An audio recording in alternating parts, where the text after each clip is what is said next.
Lion gaur atau seladang merupakan mamalia darat kedua terbesar di Malaysia selepas gajah. Ia tergolong dalam famili Bovidae. Seladang mendiami kawasan hutan tanah pamah. Ia memerlukan air untuk diminum tetapi bukan untuk berkubang. Diet seladang terdiri dari rumput segar, herba dan pucuk muda pokok belukar.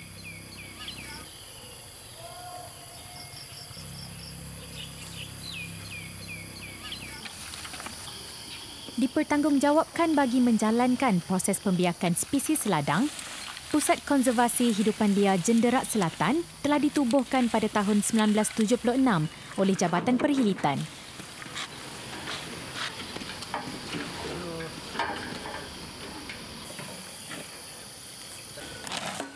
Bagi seladang, program pembiakan dalam kurungan dimulakan pada tahun 1982 dengan langkah awal menubuhkan satu unit pengurusan terdiri daripada 50 pegawai dan ranger untuk mengawasi spesies berkenaan serta mengumpul maklumat mengenainya.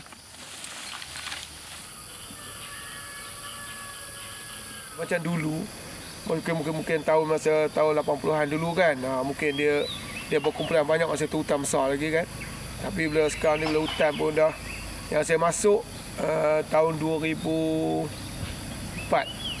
Kat hutan lepas saya jumpa, itulah lebih kurang dalam 3 ekor, 4 ekor gitu. Dia patutnya dia jenis dia berkumpulan. Satu kumpulan tu ada belah-belah ekor kan. Tapi kerana sekarang ni keadaan dah ini kan berbeza. Dia bukan dalam 3 ekor, 4 ekor tu yang jumpa. Tak ada lebih saya jumpa. Lama kita ini pun dah pernah ambil dia punya sampel dia semua. Banyak ni. Dia memang jenis.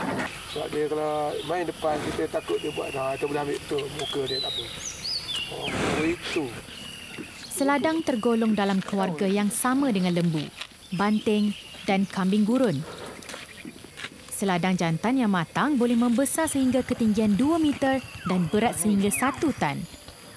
Jangka masa bunting adalah 10 bulan dan biasanya seekor anak dilahirkan. Anak seladang mencapai tempoh matang dalam masa 3 tahun dan ia boleh hidup selama 25 tahun. Seladang hidup di dalam kumpulan 4 hingga 8 ekor yang boleh mencapai sehingga 30 ekor. Kumpulan ini diketuai oleh seladang jantan yang berkuasa. Populasi seladang ketika ini adalah kira-kira 200 ekor sahaja. Ia jauh lebih rendah berbanding hampir 600 ekor pada 1990-an. Bagi menangani masalah ini, Perkhidmatan sedang dan telah mengambil pelbagai inisiatif bagi menjamin kelangsungan hidup spesies mamalia kedua terbesar di darat ini.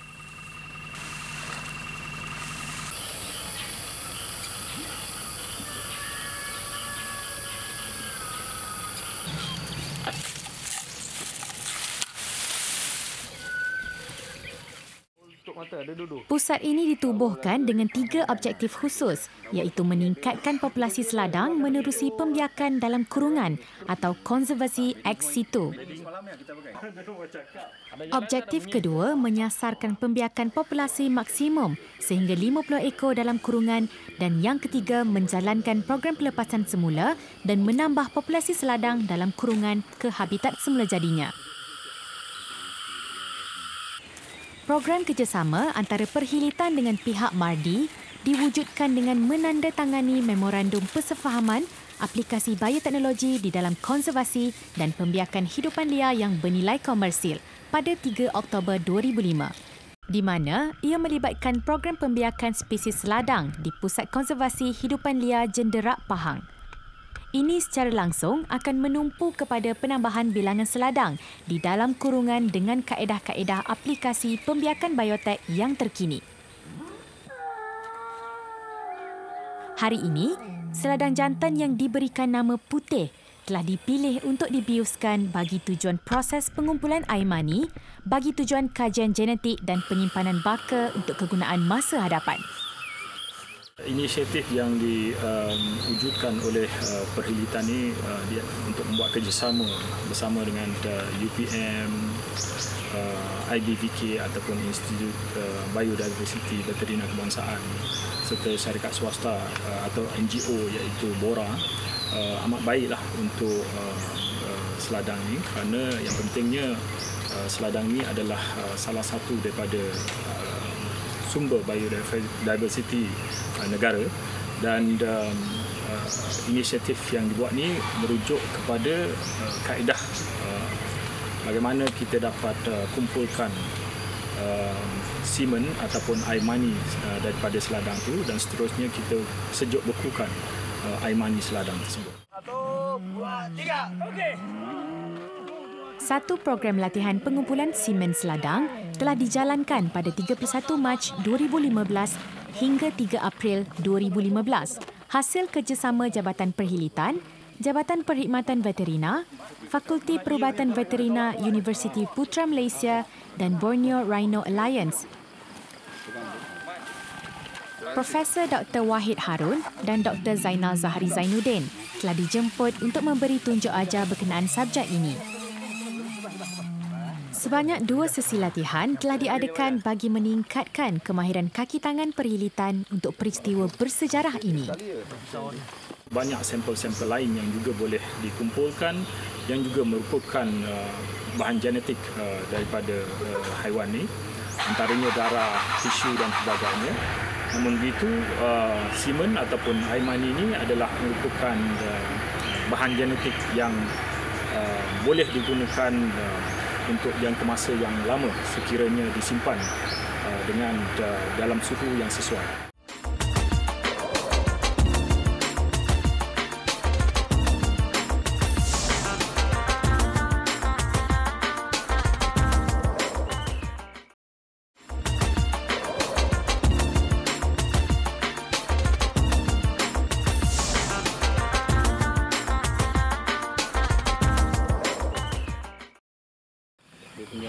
Oksigen berapa? Oksigen berapa? 88. Kepentingan untuk menyimpan sumber genetik seladang adalah amat perlu demi kelangsungan spesies ini di masa hadapan. Perkembangan teknologi pembiakan terkini semakin mudah dicapai dan penggunaannya telah bertambah dari hari ke hari. Aplikasi ini menjadi semakin penting dalam menyelamatkan sesuatu spesies daripada kepupusan.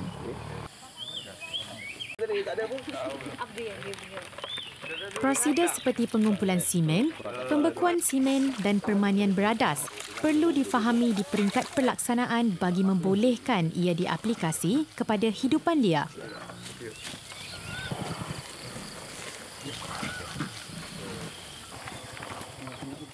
Bagi projek pengumpulan air mani seladang ini, kerjasama berpasukan dari setiap agensi diperlukan.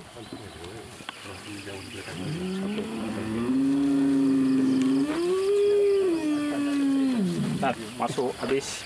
Siap. Aku press down Press down sikit. Teknik yang kita gunakan untuk mengumpul air mani tersebut ialah menggunakan kaedah electro-ejaculation. Jadi gunakan kaedah ini, kita perlu masukkan probe untuk memberikan sedikit rangsangan elektrik pada ternakan tersebut. Gerakan 40. Okey, stop. Tidak putus usaha dan fokus dicurahkan oleh setiap ahli dalam menjayakan proses pengumpulan ini akhirnya membuahkan hasil setelah beberapa kali diberi rangsangan elektrik. Air mani seladang ini akhirnya berjaya dikumpulkan. 1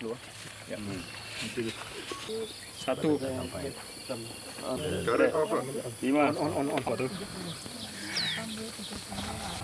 Okey, 9. Okey. On. Tujuan utama air mani itu dikumpulkan ialah kita dapat gunakan pada bila-bila masa saja. Apabila kita ada ternakan betina yang sesuai ataupun haiwan betina yang sesuai, kita boleh gunakan air mani tersebut untuk kita lakukan permanian beradas, dan ianya tidak memerlukan jantan lagi. Jadi kita hanya perlukan betina untuk kita lakukan permanian beradas.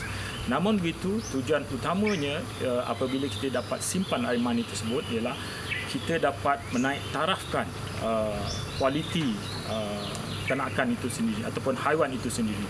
Kerana kita tidak mahu berlakunya istilah inbreeding di dalam ternakan tersebut.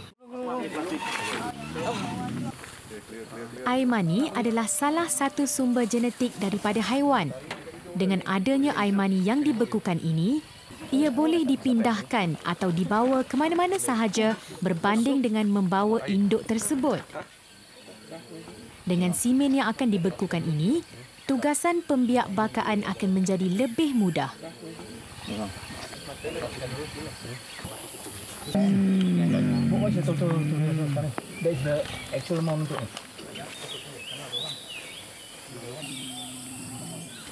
Seladang yang tersenarai sebagai spesies yang diancam kepupusan akibat dari kemusnahan habitat semula jadi.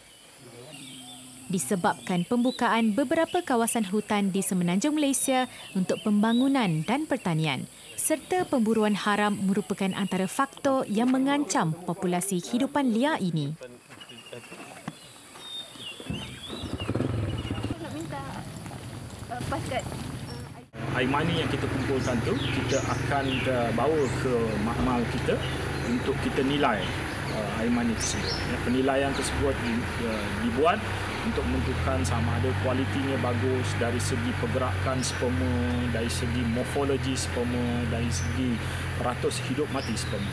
Dan apabila itu dapat dilakukan, pada peringkat akhir kita akan tentukan berapakah kepekatan sperma di dalam sampel yang kita kumpulkan tersebut. Selepas daripada itu, barulah kita lakukan proses penyejuk bekuan ataupun proses untuk kita simpan air mani tersebut di dalam jangka masa yang lama. Dan proses itu dilakukan secara berperingkat-peringkat sehinggalah kita rendahkan suhunya pada tahap negatif 196 darjah Celsius, iaitu pada tahap itu suhu tersebut ia berada pada suhu nitrogen cecair. 3 jam sejuk dia baru kita buat pembekuan dalam liquid nitrogen. Sumber genetik ini akan disimpan dan disenyawakan bagi mengelakkan seladang ini pupus di masa akan datang.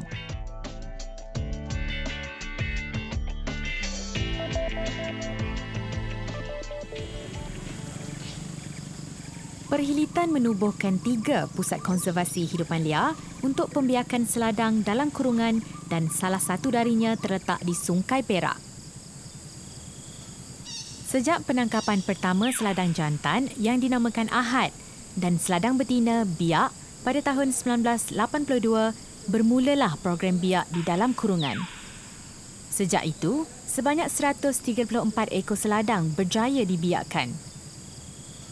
Pada masa ini, 44 ekor berada dalam program pembiakan seladang dalam kurungan di Pusat Konservasi Hidupan Liar Jenderak Selatan dan 17 ekor di Pusat Konservasi Hidupan Liar Sungai Perak dan 2 ekor di Pusat Konservasi Hidupan Liar Gua Musang, Kelantan.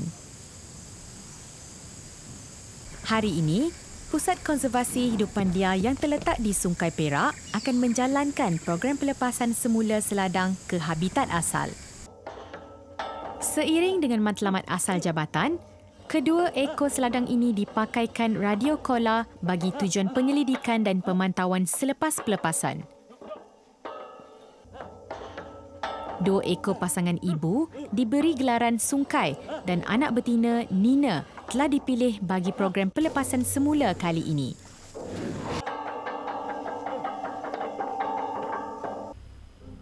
Sungkai yang lahir dalam kurungan pada tahun 2002 kini berusia 14 tahun.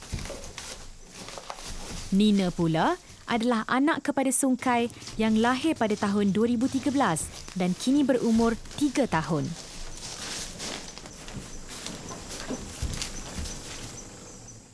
Program pelepasan hidupan liar ini dijalankan oleh pihak Jabatan Penelitian sebagai salah satu usaha konservasi hidupan liar di negara ini. Program ini bertujuan untuk meningkatkan populasi spesies hidupan liar yang tertentu di dalam habitat asalnya. Sebagai contohnya spesies seladang, rusa sambar, tapir dan juga beruang.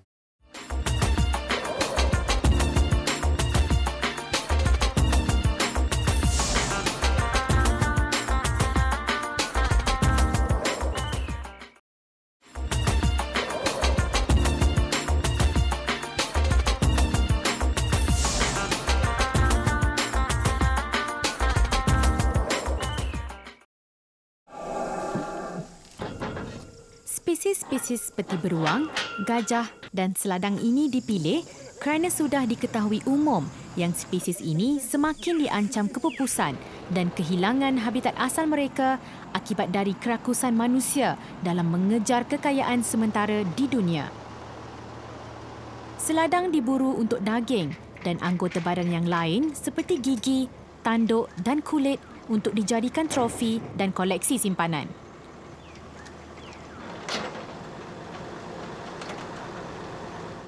Ciri-ciri seladang yang kita lepaskan adalah spesies yang dewasa, yang kita nilaikan ianya boleh hidup di habitat asalnya dan juga mampu untuk mencari makanan sendiri di dalam hutan. Sebelum ini memang kita bela ataupun kita biarkan seladang ini di pusat konservasi hidupan liar kita di Sungkai dan juga di Jenrak. Tetapi pada tahap yang tertentu, kita perlu lepaskan spesies ini ke habitat asal untuk memastikan bahawa bilangan populasi di habitat asal akan bertambah.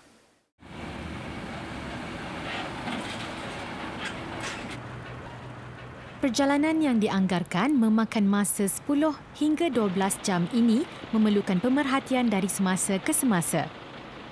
Pegawai yang mengikuti konvoi ini mengikut protokol yang mereka tidak boleh berhenti lebih dari 20 minit kerana ini boleh mengakibatkan haiwan liar akan terganggu dan tertekan dengan perjalanan panjang ini. Doktor haiwan yang ditugaskan kali ini ialah Dr. Zubaidah. Beliau sentiasa memerhati tingkah laku haiwan ini semasa dalam kurungan bagi memastikan seladang ini selamat tiba ke tempat pelepasan.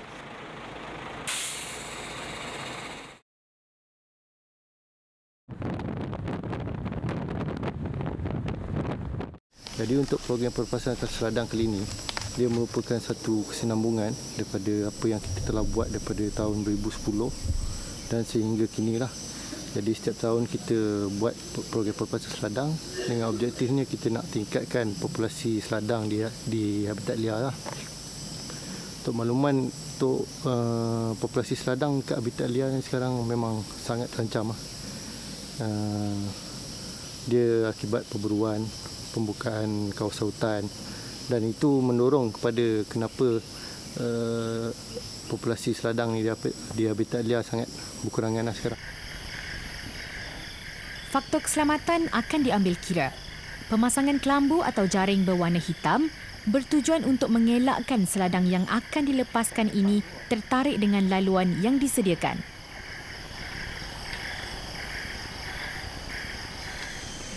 Sungkai si ibu terus menghilangkan diri setelah pintu kontena dibuka. Manakala anaknya pula Nina seakan-akan masih tidak tahu apa yang sedang berlaku kerana ibunya telah meninggalkannya. Selepas 20 minit dihalau petugas, akhirnya Nina melangkah keluar dari kontena dan terus masuk ke hutan. Penyusutan populasi seladang cukup kritikal akibat beberapa faktor. Antaranya pemburuan haram dan kerosakan habitat yang disebabkan oleh kegiatan pembalakan haram dan penukaran status tanah. Ia sejajar dengan Iltizam Malaysia menubuhkan program pemuliharaan untuk menyelamatkan spesies terancam ini dengan menguatkuasakan Akta Pemuliharaan Hidupan Liar 2010.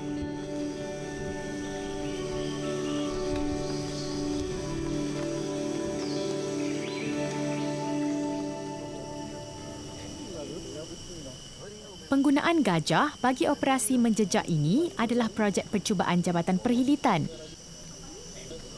Gajah digunakan adalah kerana para petugas akan lebih selamat semasa operasi menjejak. Meskipun ini hanya percubaan, gajah yang bernama Aidil ini melakukan tugasannya dengan baik.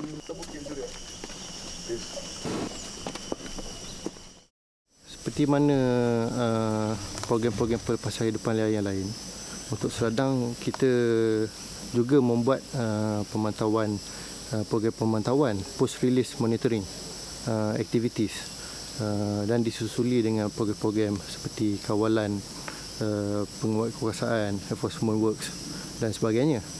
So program pemantauan dan program pengawasan ni sangat penting untuk memastikan program pelepasan hidupan liar ni untuk berjaya. Jika tidak ada program pemantauan dan program kawalan ni, mustahil untuk hidupan liar yang kita lepaskan daripada kurungan boleh survive di habitat liar. Betul. Ni aku try belah kanan, tengok ada bar tak? Sekarang sini semua dah kuat, tak ada bar. Belah kiri. Belakang tak ada bar tak? Belakang.